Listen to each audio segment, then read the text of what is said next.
કુમાર રાજેશભાઈ પટેલ છે।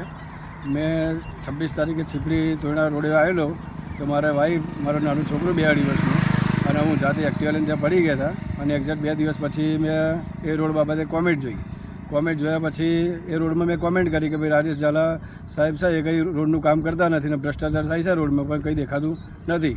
એ બાબતે પછી કોમેન્ટ કર્યા પછી મારી દુકાન અમૂલ પાર્લર કપડાં દાણા રોડ ઉપર છે। ત્યાં આગળ એમના કંઈક 5 માણસો આવ્યા અને મને કીધું કે રાજેશભાઈ ઝાલા સાહેબે તમને કાર્યાલય ઓફિસે બોલાવ્યા છે, તમે ત્યાં ચલો। પછી મેં કીધું ભાઈ હું આવું છું। પછી એમણે મને કીધું ગાડીમાં બેસી જાઓ, પણ હું ગાડીમાં બેઠો નહીં, મારું 2 વ્હીલર એક્ટિવા લઈને હું આવ્યો। પછી કોર્ટની પાછળના રસ્તે જે ગન્નારું જાય છે ત્યાં ગાડી ઊભી રાખીને પછી મને કીધું ચાલ ભાઈ ગાડીમાં બેસી જાઓ। મને કિડનેપ કરવાની બહુ કોશિશ કરી, પણ ત્યાંથી હું છટકીને કપડાં કોર્ટમાં ગયો।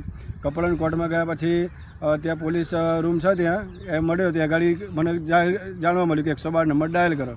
ડાયલ કરવાથી કોઈ રિસ્પોન્સ ત્યાંથી આપણે લાગ્યો જ નહીં।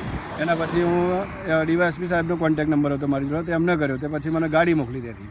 ગાડી મોકલ્યા પછી પોલીસ આવીને મને કોર્ટમાંથી પોલીસ સ્ટેશન લઈ ગયા, પણ અડધો કલાક બેસા રાખ્યો, પણ મને મારી ફરિયાદ લીધી નહીં। એના પછી મને આંખમાં અસહ્ય દુખાવો હતો, તે પછી મેં પોલીસ સ્ટેશન 108 બોલાવી જેબી મહેતામાં ગયો।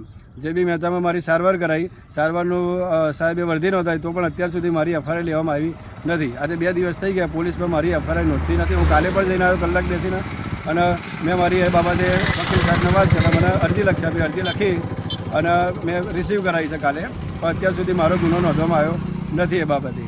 તો મને બી આજ કંઈ બી થઈ જશે તો આજે આવ્યા છે એ લોકો જવાબદાર છે, બરાબર, અને પોલીસ કપડન ટાઉનની બી જવાબદાર છે। મારું નામ પટેલ નિકુંજ કુમાર રાજેશભાઈ, રહેવાનું અતરોલી, તાલુકો કપડન, જિલ્લો ખેડા।